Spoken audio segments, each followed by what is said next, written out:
નમસ્કાર મિત્રો, ફરી એકવાર આપણી યુટ્યુબ ચેનલ પર નવા વિડીયો સાથે આપનું હાર્દિક સ્વાગત કરું છું. જો તમે આ ચેનલ પર નવા હોય તો આપણી ચેનલને સબસ્ક્રાઇબ કરી લેજો, જેથી સરકારી પ્રત્યે લગતી અવનવી અપડેટ્સ મળતી રહે.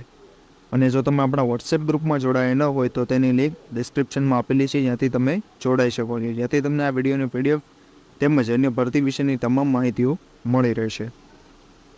તો મિત્રો, આજના વિડીયોમાં જે જ્ઞાન સહાયક રિન્યુ અંગે જે સમાચાર આવેલા છે, એટલે કે જ્ઞાન સહાયકની નવી ભરતી 2025, એટલે કે શિક્ષકની જે ઘટ છે તે અંગે જ્ઞાન સહાયકોને જ રિન્યુ આવવામાં આવેલા છે. તે અંગે એક નવો આડકતરો નિયમ આવેલો છે, તેની આ વિડીયોમાં વાત કરીશું. તો ચાલો મિત્રો, વિડીયો શરૂ કરીએ. તો મિત્રો, વિડીયો શરૂ કરતા પહેલાં આજની શિક્ષક ભરતી જોવામાં આવે તો ડેરોલ ગામ કેળવણી મંડળ સંચાલિત શાળામાં જે જુનિયર કેજી, સિનિયર કેજી, બાલવાટિકા માટે શિક્ષિકા, તે ઉપરાંત તેડાગરની પીપીટીસી, તે ઉપરાંત SSC 10 પાસ પર ભરતી આવેલી છે.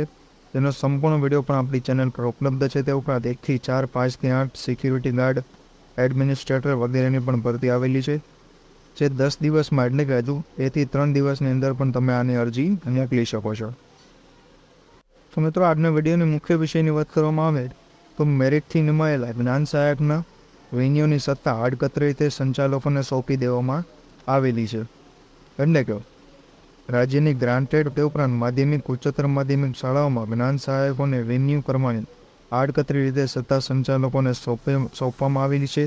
શિક્ષક યોગ્યતા કસોટી પાસ કર્યા બાદ જે હજારો ઉમેદવારો મેરિટમાં અગ્રતા મેળવી નિમણૂક પામેલા જ્ઞાન સહાયકોના કોન્ટ્રાક્ટ રિન્યુ માટે સંચાલકોનું પ્રમાણપત્ર જે છે એ ફરજિયાત બનાવી દેવામાં આવેલું છે. અને તેના માટે કાયમી ભરતીમાં પણ શિક્ષકોને હાજર કરવાની પ્રક્રિયામાં કેટલાક સંચાલકો દ્વારા જુદી જુદી માંગણીઓ કરવામાં આવે છે.